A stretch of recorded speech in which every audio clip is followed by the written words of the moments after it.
Rosita, muchas gracias por recibirnos aquí en tu casa y en tu territorio.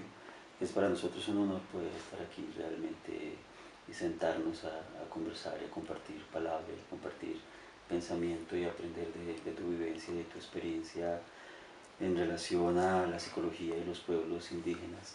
Reconocemos que eres la primera, la pionera en el ejercicio. Eh, todo el valor y todo el riesgo de conciencia asumido en esta tarea, y por eso es fundamental para nosotros poder compartir contigo y en este círculo de palabra poder relacionarnos a través de unas preguntas, de unas inquietudes, y pues en ese orden de ideas, lo primero y que es de gran interés para nosotros es saber sobre tu vivencia, sobre tu experiencia, sobre cómo se abre ese campo del conocimiento en la búsqueda que realizas desde hace tiempo. Entonces, para nosotros ese es como el primer elemento fundamental para empezar a conversar. Pues muchísimas gracias a ustedes por venir a este espacio, venir a mi casa de pensamiento, por permitir compartir la palabra y sobre todo lo más bonito, pues por quedar en nuestros corazones, ¿no?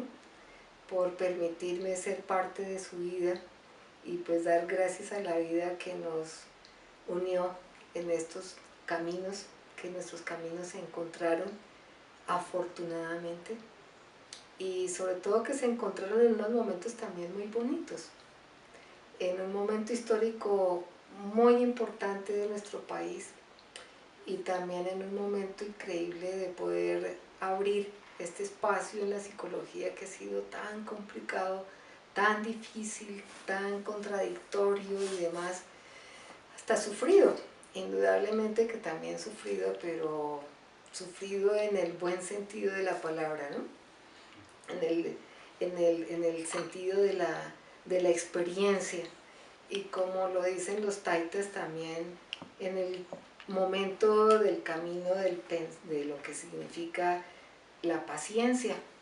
Entonces, dentro de toda esa paciencia, pues muy bonito que nos hayamos podido encontrar. Y pues sí, desde hace ya bastante tiempo que fueron mis primeros pasos por este camino de la psicología. Y yo diría pues que eso va conmigo con toda la historia de mi vida, desde muy pequeña, también empieza toda esta historia, porque mi mamá, y esa es la gran influencia de la familia y la gran influencia de la mamá, de mi mamá es trabajadora social, una de las también, pues no prácticamente pionera, pero sí de las iniciadoras y formadoras del trabajo social en el país. Fue docente en la Universidad Nacional también, por eso también fui de la universidad, o soy de la Universidad Nacional.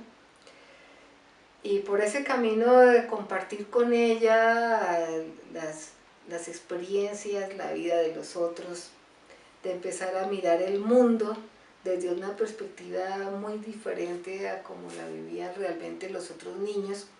Y cuando llego pues en el colegio igual, era muy diferente mi visión del mundo y la experiencia y la gente que yo conocía a la gente o el mundo de mis compañeros de colegio.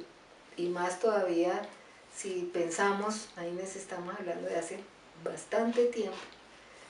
Entonces en la década de los 60 estudiar en un colegio de monjas alemanas con una disciplina y un mundo completamente rígido, disciplinado, ordenado, organizado, donde era un solo principio de verdad, y simultáneamente ir viendo con mi mamá otro mundo, otra realidad, otra ciudad completamente diferente.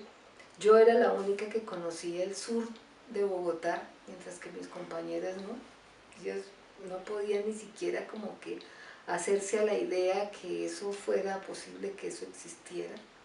Y lo único que se conocía del sur, pues era un colegio que tenían las monjas, que era el colegio de las niñas pobres que quedaba en el sur.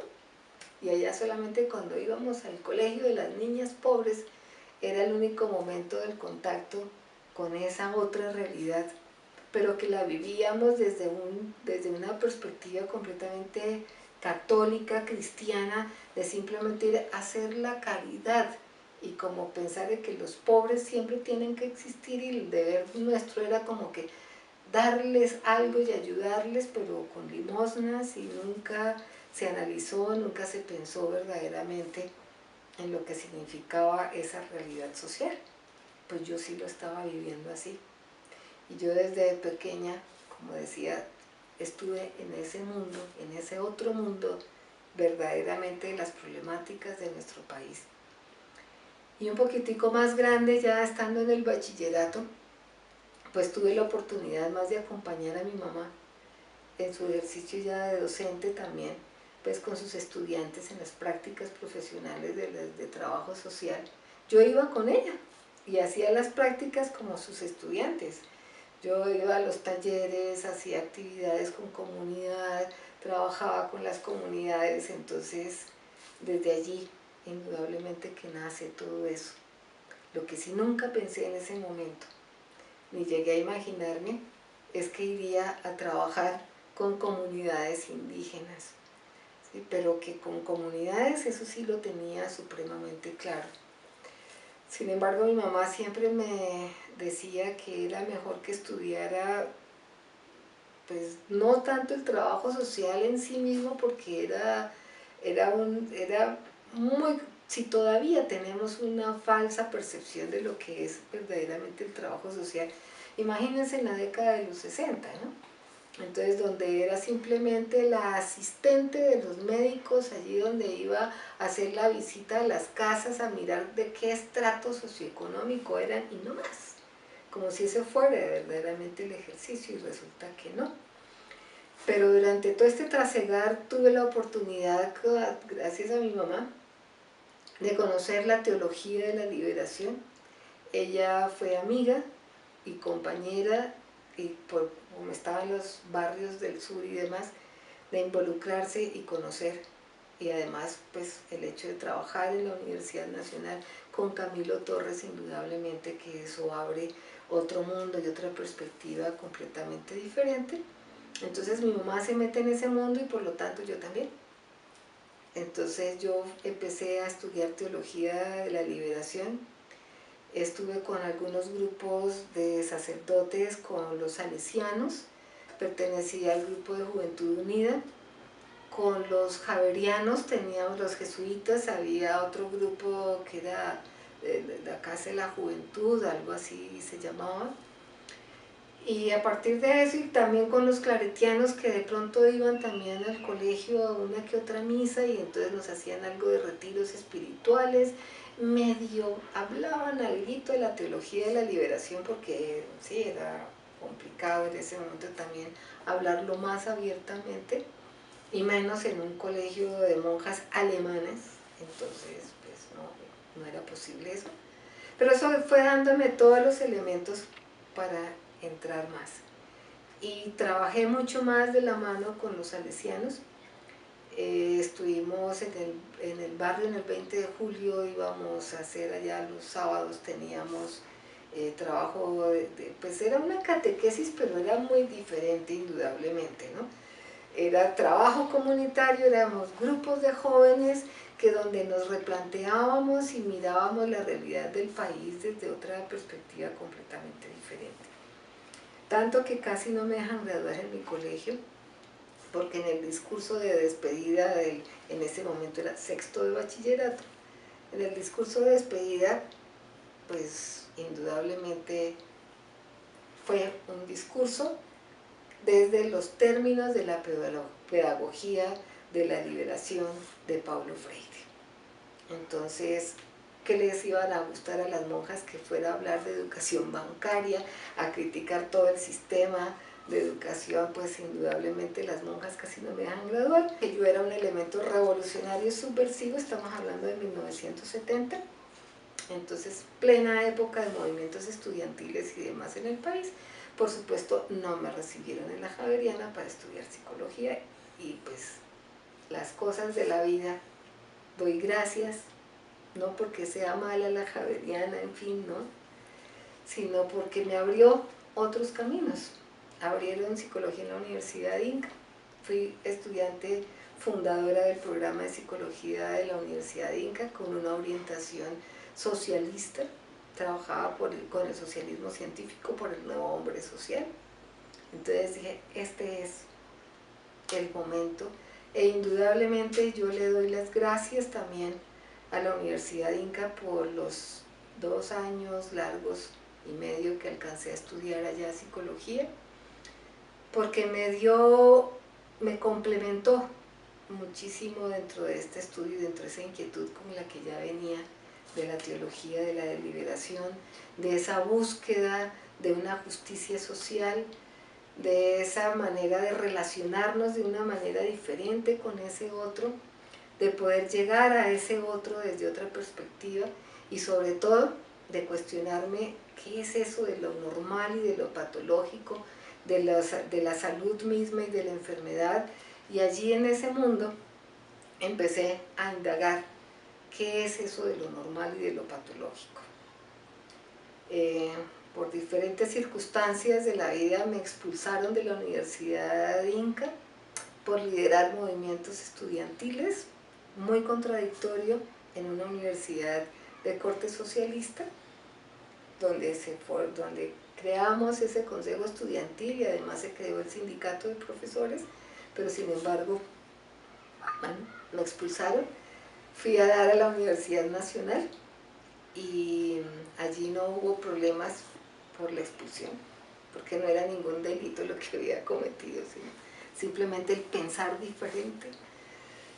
Y pues entré y me gradué en la Universidad Nacional.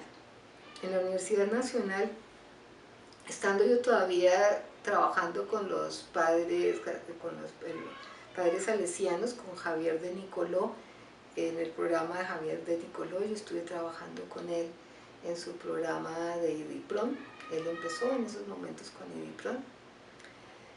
Y pues a partir de allí, esa otra experiencia de encontrar, y yo lo único que pensaba era en una psicología que verdaderamente entrara en ese mundo de ese otro, no con rótulos, y para mí siempre fue muy claro que yo no quería estudiar desde el análisis experimental del comportamiento, no quería volver casi que robots a una persona, sino que yo quería verdaderamente reinventar la mirada del otro, reinventarnos la forma de relacionarnos, de ver no simplemente a un loco, a un drogadicto, a un adolescente, que me parece terrible la palabra misma de adolescente, sino ver a la persona, ver verdaderamente el sentimiento.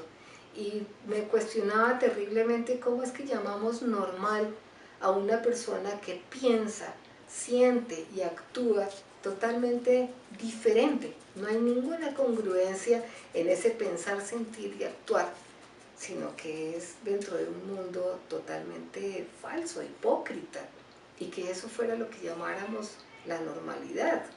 Entonces, toda esa cantidad de contradicciones fueron las que fueron calando fuertemente en mí, y en la Universidad Nacional me encontré con otra persona que ha marcado mi vida, que lamentablemente murió, pero fue mi gran maestro, un gran amigo, un gran orientador, me acompañó y, por qué no, en algunos momentos se convirtió también en un cómplice, porque estábamos creando una tendencia diferente en la formación de psicólogos en la Universidad Nacional.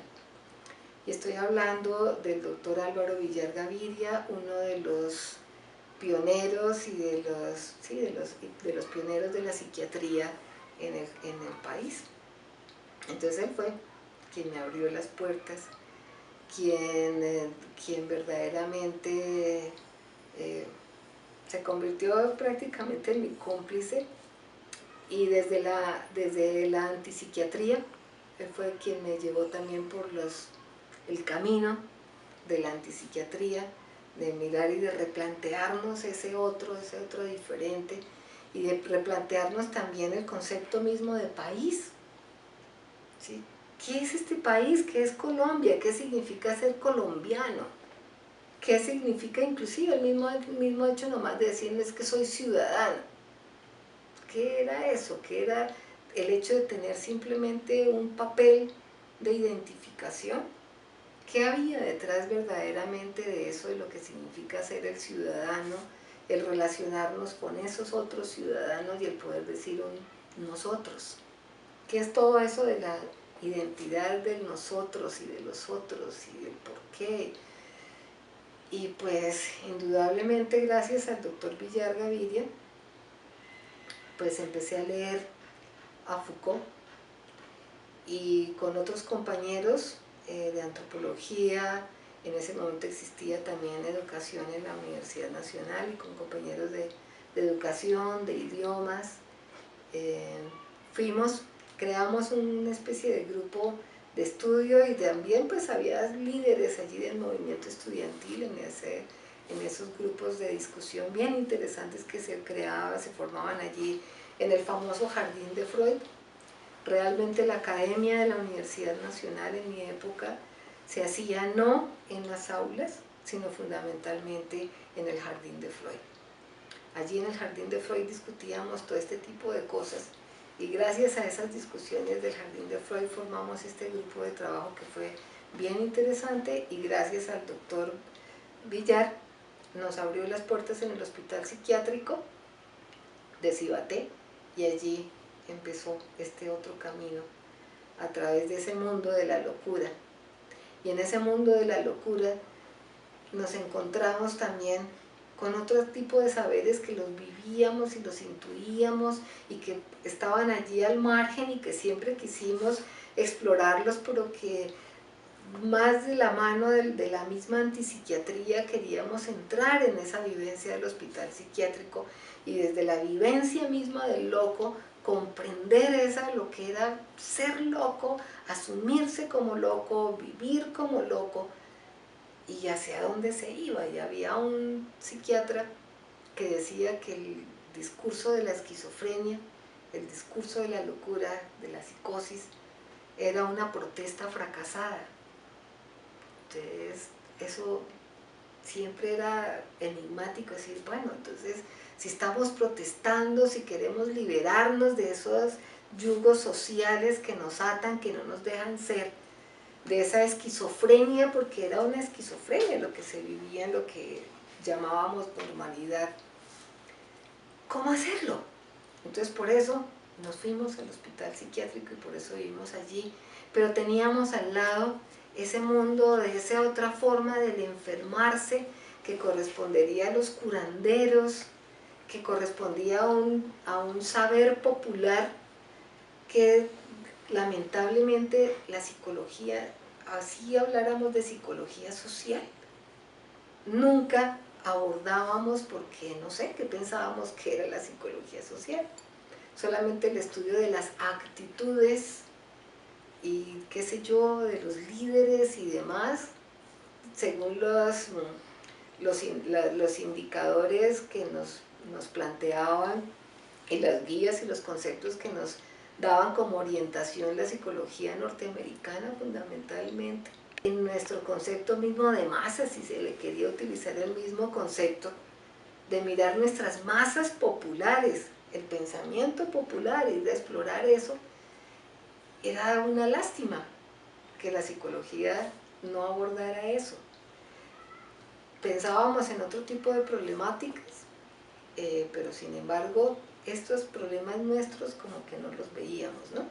Entonces entramos en ese mundo de la locura, y allí, siguiendo las pautas de la antipsiquiatría, el poder convivir con ellos y no mirarlos simplemente desde la etiqueta de esquizofrénico o de psicótico, sino sencillamente persona que está sintiendo y viviendo algo que para nosotros es diferente. Entonces trataba de encontrar esa diferencia y cómo entrar en otro tipo de diálogos y de poder ir más allá de la locura como lo planteaban los mismos antipsiquiatras, inclusive en sus textos, ¿no? Hay un texto que se llama así, Más allá de la locura, que fue escrito por una paciente y por su psiquiatra.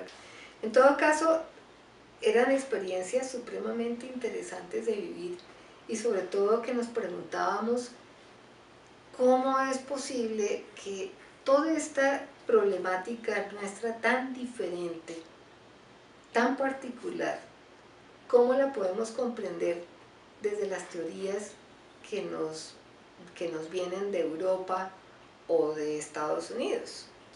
Se aplican verdaderamente, dan cuenta y razón de nuestras problemáticas, de nuestra realidad, pues indudablemente, ¿no? Nada que ver, como dirían ahora los jóvenes, en lo más mínimo, nada que ver. A años luz de distancia de lo que eran nuestras problemáticas reales.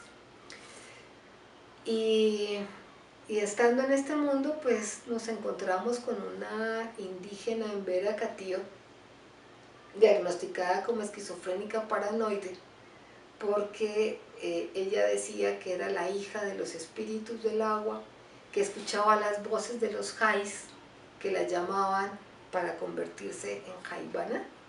Indudablemente es otra lógica, es otro mundo, es una cosmovisión totalmente diferente a la nuestra, que no estaba contemplada en lo más mínimo en la lógica de la psiquiatría, en la lógica de lo que se llamaría el pensamiento de la razón, sino que entraría a formar parte de lo que denominábamos como el mundo de la sin razón. Eso era lo que queríamos explorar. Entrar en ese mundo de la sin razón sin tenerle miedo, porque no hay que tenerle miedo, sencillamente es otra estructura, otra forma de pensamiento, otra forma de organizar y de ver y de sentir el mundo. Entonces, ¿por qué limitar la psicología? ¿Por qué no permitir que la psicología también pueda entrar en esos otros puntos de fuga que se abrían por allí? En todos esos quiebres que estaban allí que queríamos negar. ¿Por qué no entrar en ese mundo de la sinrazón para poder entender el mundo de la sinrazón sin tratar de volverla al mundo de la razón? Solamente con ese objetivo, ¿no? Entonces, desde allí empiezo a encontrar otro mundo que se abre, además que era el otro mundo que también venía encontrando en las discusiones en el jardín de Freud, gracias a los compañeros de antropología y a los compañeros míos de sociología, de trabajo social, de otras carreras. Entonces era poder entrar en otras lógicas, en otros mundos, abrir otras puertas. Y allí empieza mi trasegar por el mundo del curanderismo, por el mundo de la cultura popular, por el mundo donde tratamos de descifrar esa complejidad, o no de descifrar, sino tal vez de entender esa complejidad de ese mundo, de esos otros, de ver otros mundos posibles, de poder replantearnos también las formas de relacionarnos. Y eso es lo que me lleva hacia los indígenas. Cuando me encuentro en Bogotá, porque además los locos en ese momento decían que no estaban locos, sino que eran embrujados. Entonces, otro mundo allí de la cultura popular bien interesante, otro concepto de la salud y de la enfermedad, otro concepto también del cuerpo. Entonces, cómo entrar en ese concepto del cuerpo, cómo entrar en ese concepto de salud y de enfermedad totalmente diferentes. Ahí es cuando empiezo a explorar el mundo de la cultura popular, y en el mundo de la cultura popular indudablemente que está inmerso también el mundo de nuestros indígenas, el mundo del pensamiento ancestral. Como en ese mundo de esa cultura popular, ellos mismos no saben que su pensamiento es un pensamiento ancestral. Y no lo saben porque sencillamente una de las estrategias de supervivencia contra los españoles pues fue el de fingirse muertos para poder seguir viviendo. Es decir, pensamos de una manera pero no lo vamos a decir, nos quedamos callados. Decimos que es la Virgen de Chiquinquirá, pero no es la Virgen de Chiquinquirá. Es Bachué. Pero simplemente sustituimos un pensamiento por el otro, una forma de nombrar. ¿Para qué? Pues para que no nos maten. No les digamos eso a nuestros hijos para que ellos sencillamente empiecen a pensar que sí es la Virgen de Chiquinquirá, que sí es San Isidro Labrador, que sí es el Nazareno, que sí, bueno, así todas las figuras, todo el santoral católico fue reemplazado o pues al revés, ¿no? Todas nuestras deidades fueron reemplazadas por esas deidades españolas como un mecanismo de defensa. La concepción del cuerpo también fue reemplazada completamente. Y fue muy fácil, porque al fin y al cabo dentro del pensamiento español también se pensaba de esa manera también dual. También venía la concepción de los humores, que es lo que da pie a nuestra medicina actual, que llamamos científica, pero que arranca de ese pensamiento de los humores y demás, de esa concepción también del cuerpo, donde decían qué es la parte más importante. Entonces, ¿por qué decimos que en el corazón están las emociones? Entonces, esa forma de pensamiento encuentra también otro campo acá, similar en algunas cosas, que fue fácil también, todo eso que en antropología en un momento denominaron como todo el proceso del mestizaje mismo, ¿no? Entonces, ¿qué fue? Crear encuentros de unos y otros para generar también otras formas de pensamiento, pero también subyacen y crean y aún subsisten muchísimas formas de ese pensamiento ancestral que se quiso acabar, pero que ahí está, el mundo de los indígenas. Poder entender para ellos qué es la salud y qué es la enfermedad. Y yo con toda la ingenuidad del caso, preguntando, ¿qué es la salud mental para ustedes? ¿Existe el concepto de locura? ¿Qué es el estar loco?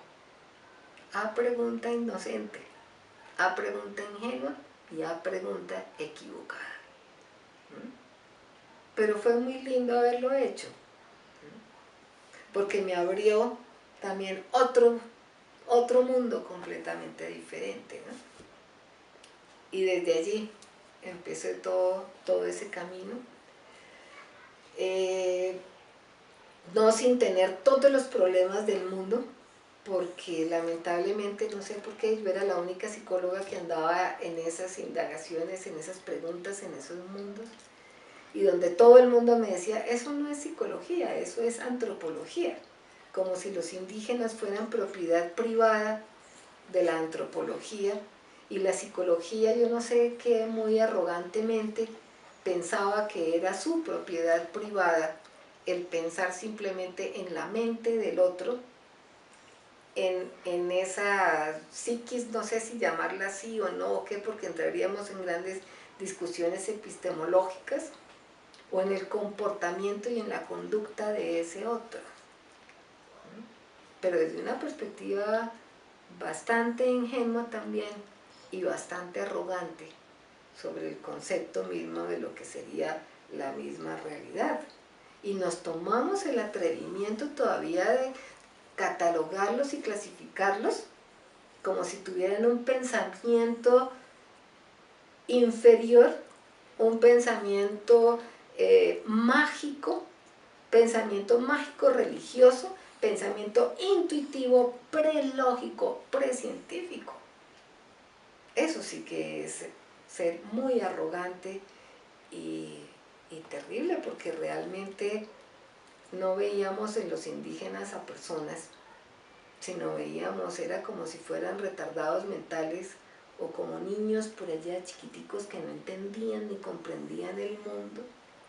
Tan es así que hasta solamente en el 91 nuestra Constitución los reconoce como ciudadanos antes eran considerados menores de edad, no podían ni siquiera votar ni nada porque no tenían la mente, la razón, el conocimiento para poder decidir sobre su destino y sobre su propia vida. Entonces era un pensamiento muy, muy arrogante. Y más todavía la psicología, con sus pruebas psicológicas, con sus pruebas de inteligencia, tratando de probar la superioridad de una raza, porque es que no nos reconocemos y no aceptamos que verdaderamente todos los test y todas las pruebas de inteligencia, el único objetivo que tienen fundamentalmente es el de reconocer la superioridad de una raza que ya pues no le decimos raza blanca, pero sí nos seguimos sintiendo superiores porque tenemos pensamiento lógico, matemático, pensamiento abstracto que no tienen los demás. Y eso es total y absolutamente falso.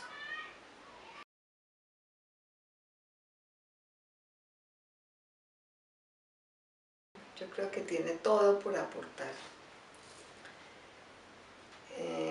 Digamos, primero que todo, lo más importante es el aprendizaje del desbaratar todo pensamiento rígido, desbaratar cuanto esquema, sistemas de clasificaciones y estereotipos nos hemos venido formando.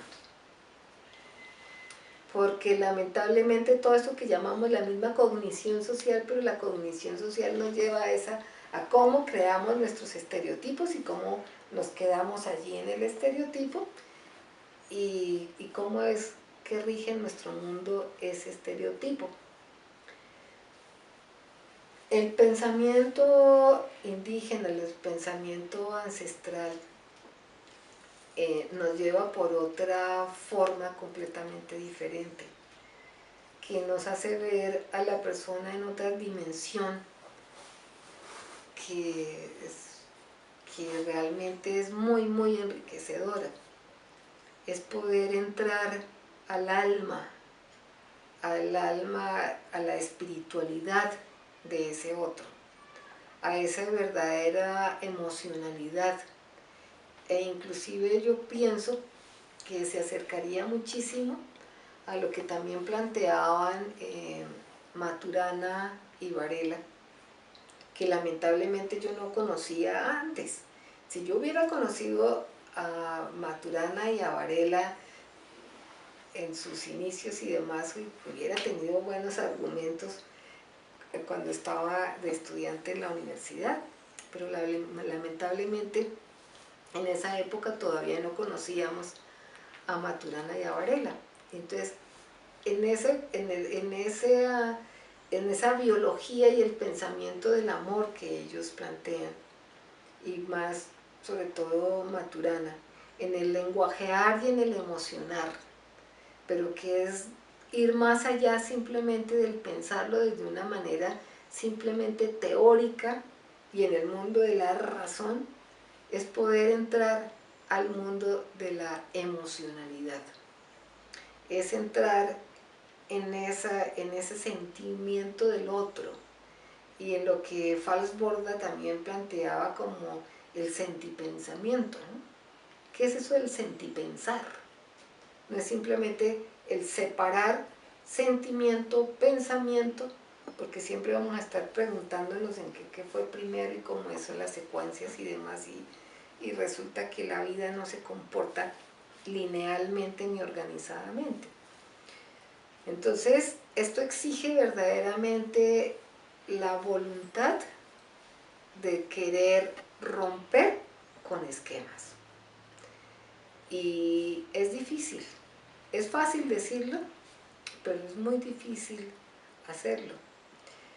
Yo llevo ya, no sé, más de 40 años trabajando en este campo, más de 40 años trabajando y acompañando a las comunidades indígenas, y sin embargo aún no podría decir que yo verdaderamente he logrado romper completamente los esquemas, porque sin embargo es muy difícil romper con más de 2000 años de pensamiento de la razón, y más cuando se nos reitera permanentemente la cuestión del pensamiento científico. Es difícil, pero no es imposible.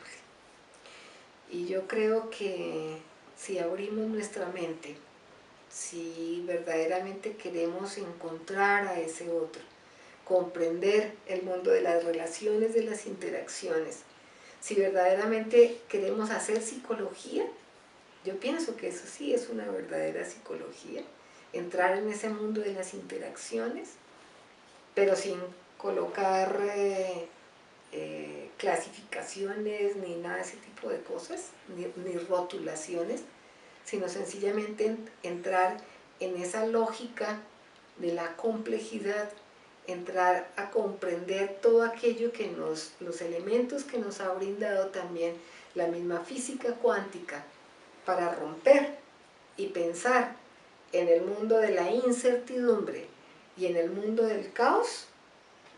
Si entendemos y comprendemos el pensamiento y el sentimiento desde esa perspectiva y desde esa lógica del caos, de la incertidumbre, de la misma complejidad, indudablemente que se nos abren otras puertas, otros mundos completamente diferentes. Sería entrar en lo que los indígenas nos han dicho y nos han enseñado siempre, que es lo que ellos denominan el pensar bonito, y que ustedes también de una manera muy linda han dicho, y con el corazón dulce. Y la palabra dulce, precisamente, ¿qué quiere decir eso? No es simplemente el pensar positivamente yo voy a lograr, porque es que no es la individualidad, sino es acabar precisamente con ese sujeto que está sujetado, que es egoísta y que está en el mundo de la competencia, sino que es entrar en el mundo de la misma colectividad. Entonces va a ser un yo completamente diferente, un yo que no trabaja simplemente por sobresalir y por mi sentimiento, por mi vida, por mis problemas, sino que es el pensamiento y el sentimiento mismo de la colectividad. Y una colectividad que tiene que ver no solamente en las relaciones de las personas, sino que indudablemente es la relación de las personas en la misma naturaleza, porque al fin y al cabo lo que no hemos logrado comprender es que somos naturaleza, y somos tan prepotentes que nos creemos superiores a la naturaleza, tanto que decimos que inclusive trabajar, ¿qué es trabajar? Es domesticar la naturaleza, transformar, tratamos de ponerle un nombrecito así como no tan duro, decir es que estamos transformando lo que llamamos el progreso para nuestro beneficio, y no tenemos verdaderamente la conciencia y el pensamiento de que somos naturaleza, y que en la medida en que destruimos la naturaleza nos estamos destruyendo. Pensamos que eso es progreso, pero ya está visto que no es así. Entonces se trata, como nos lo enseñan también en nuestros indígenas, nuestros taitas, los abuelos, cuando nos dicen, no, es que la naturaleza somos nosotros y somos un gran espíritu, y que si yo tumbo un árbol, no es simplemente para mi beneficio, egoístamente, sino es un complemento, y que además en ese complemento yo no destruyo el árbol, sino que también tengo el compromiso de sustituir ese árbol y sembrar otro árbol, y así, y estamos en una dinámica, en unas relaciones totalmente diferentes a la de acabar. Nosotros sí pensamos es en acabar, ¿no?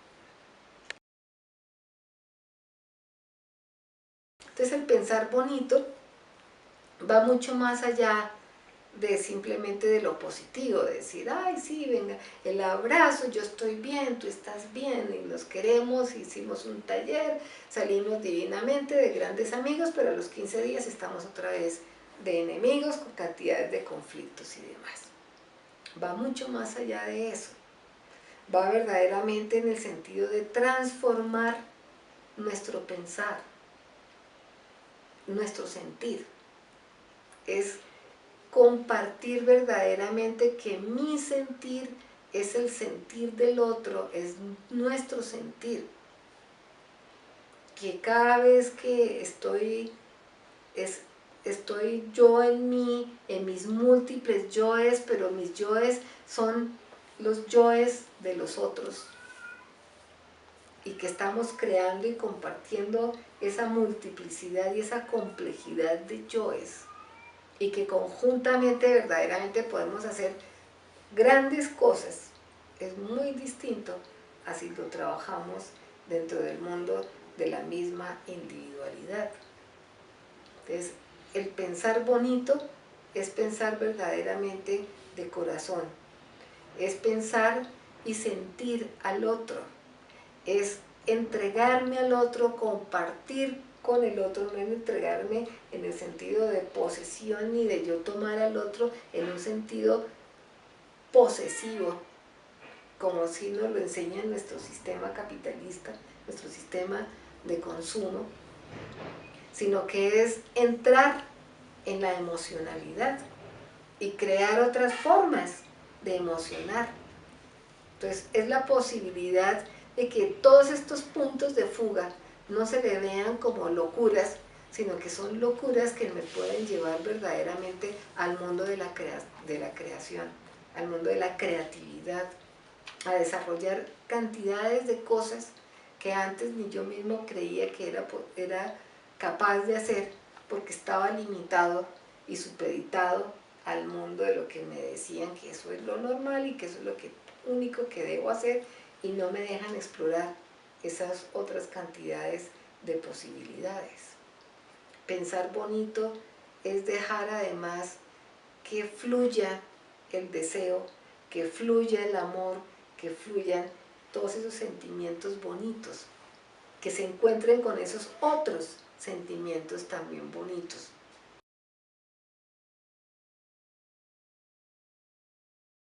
Difícil porque indudablemente nada que ver con lo que podríamos pensar o tratar de definir desde la misma academia, ¿no?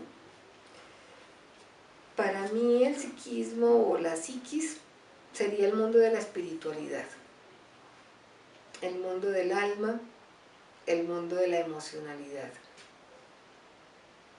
el dejar fluir, el que verdaderamente esos sentimientos vayan más allá, que cada vez que yo esté frente a una persona, no piense sencillamente en formas de clasificación y de categorizar a esa persona primero, sino que yo tengo que verdaderamente sentir a la persona. Yo no puedo ir por el mundo como lo hacemos, pensando y viendo a la gente como los enemigos. ¿Sí? A ese otro que viene allí, uy, ese tiene cara de ampón, ese tiene cara de loco, ese tiene cara de no sé qué. ¿A cuenta de qué? Verdaderamente conozco a la persona como para ir lanzando ese juicio. Entonces, para mí la psiquis es la ruptura total y absoluta de todos esos esquemas. Es la muerte del yo psicológico, porque es el yo psicológico el que no nos deja ser. El yo que manejamos en la psicología es un yo que mata, no es un yo que libera, es un yo que ata y cada vez amarra más a ese yo, porque le dice usted tiene que tener un núcleo yoico. No te permite que ese yo fluya libremente, que el deseo fluya, sino que nos está permanentemente cortando. Y es lo que decía Foucault, eso que es el ejercicio que está inscrito en el alma, es ese yo psicológico que no nos deja hacer, que nos hace ver al otro como el enemigo, con el que tengo que estar compitiendo permanentemente. Y esa competencia también la estamos viendo entre nosotros mismos como psicólogos.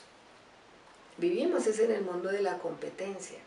Vivimos compitiendo sobre cuál será el verdadero y el mejor modelo y enfoque psicológico, y el enfoque que sí es el científico y los demás. Eso es subjetividad, eso no es científico. Ese es el yo que mata, el yo que nos obliga, que nos lleva a vivir en ese mundo de destrucción, más no de construcción. Para mí la psiquis es la reinvención de las relaciones del tejido social. Es el verdadero encuentro con esa alteridad, con ese allí, con ese otro, pero no desde los parámetros del diferente, sino del otro, para poder construir y encontrarnos en ese camino del amor.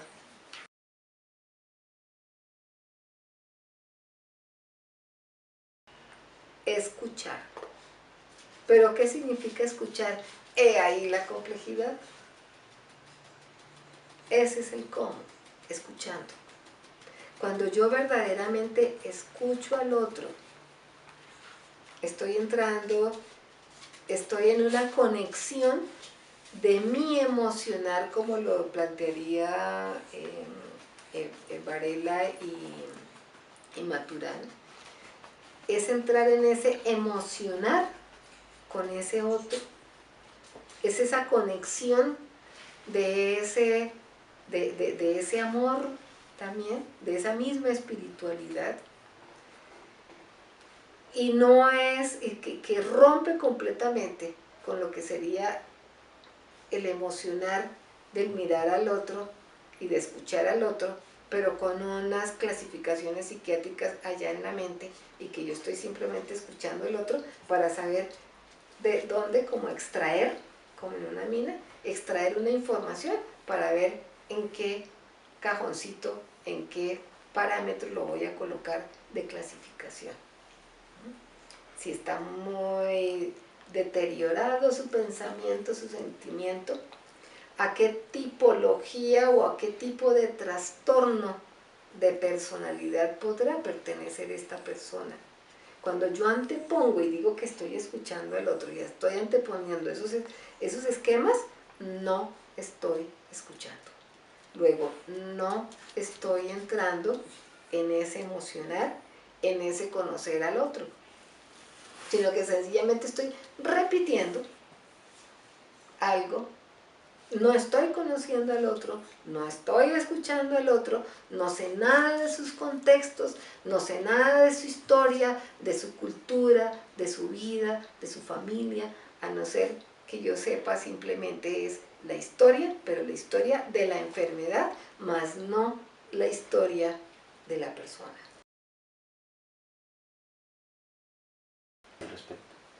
Pues yo creo, no sé si denominarle exactamente como psicología ancestral. Eso es una como de las discusiones que últimamente tengo conmigo, ¿sí? Que he estado ya pensando y dándole vueltas. De lo que yo creo es que el lenguaje se nos ha quedado corto, que las palabras son muy pequeñas para abarcar verdaderamente el sentido y el significado de lo que queremos que esa misma palabra exprese. Cuando yo digo psicología ancestral, yo quiero decir mucho más allá de lo que podríamos pensar, que cualquier otro psicólogo llegue a pensar que podría ser psicología ancestral. No sé si me explico. Es lo mismo que cuando utilizamos el término de subjetividad. Uy, esa palabra sí que ha sido súper complicadísima. Porque la palabra subjetividad viene obviamente del sujeto sujetado, hace referencia al sujeto sujetado. Pero cuando nosotros estamos hablando acá, nos posicionamos desde la complejidad, desde la misma incertidumbre, indudablemente que la palabra subjetividad tiene otro sentido total y absolutamente diferente.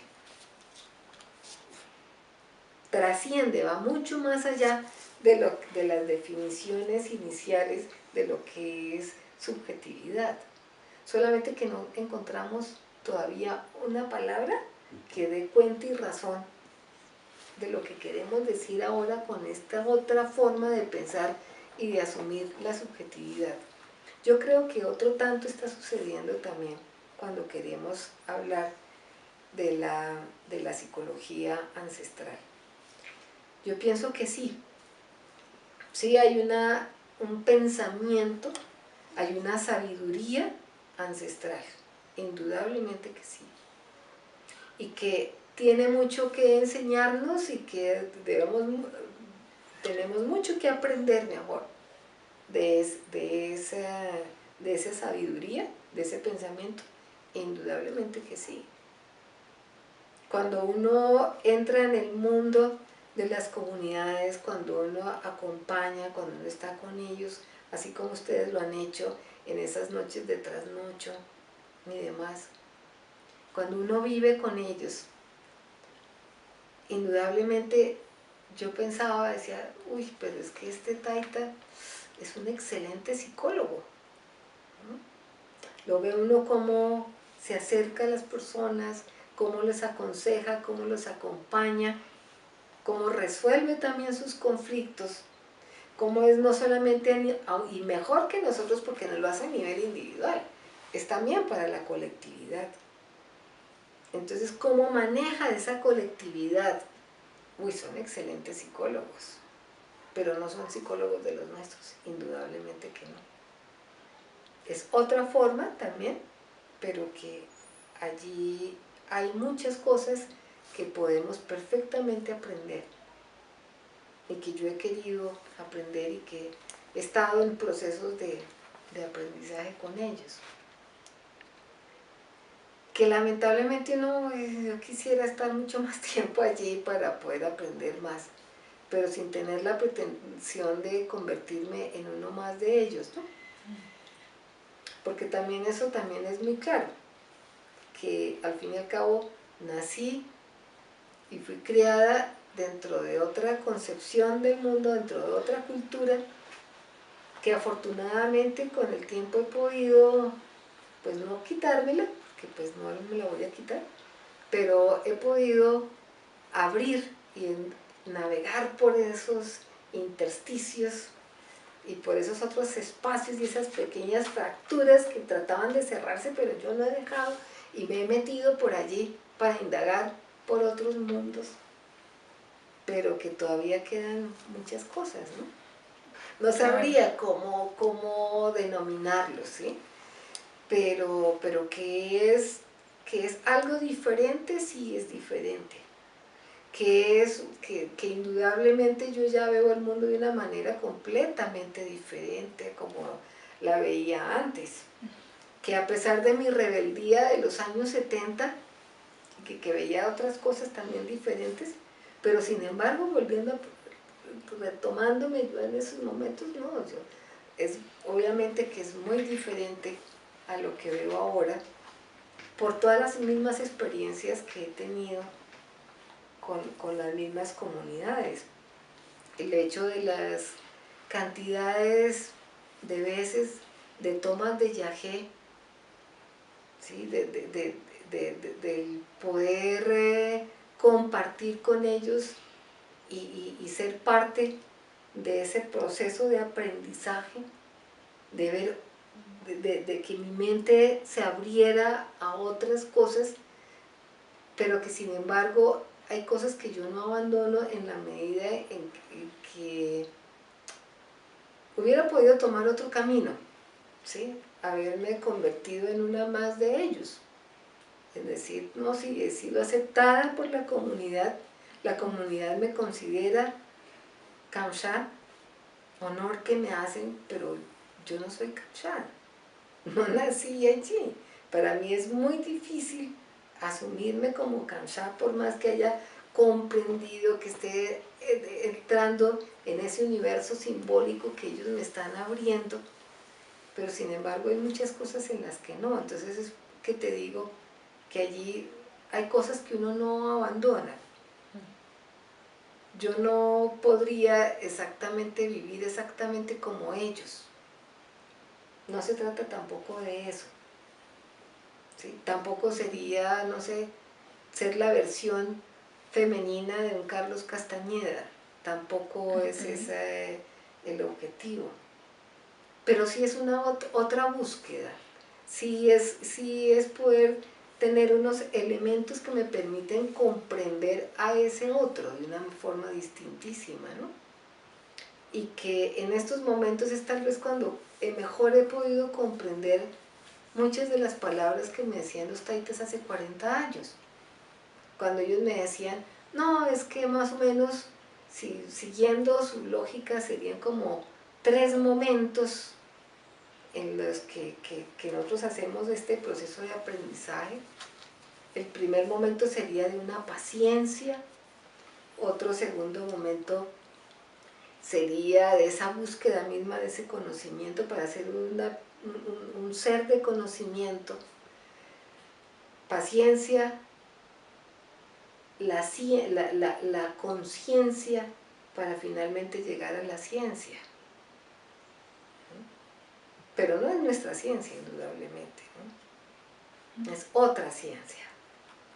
Es otra ciencia donde yo verdaderamente he aprendido, y ellos mismos decían, ni siquiera el taita que lleva más cantidad de años, más anciano, ni siquiera el taita más anciano ha logrado verdaderamente llegar al máximo de la ciencia, porque la ciencia en últimas es la vida.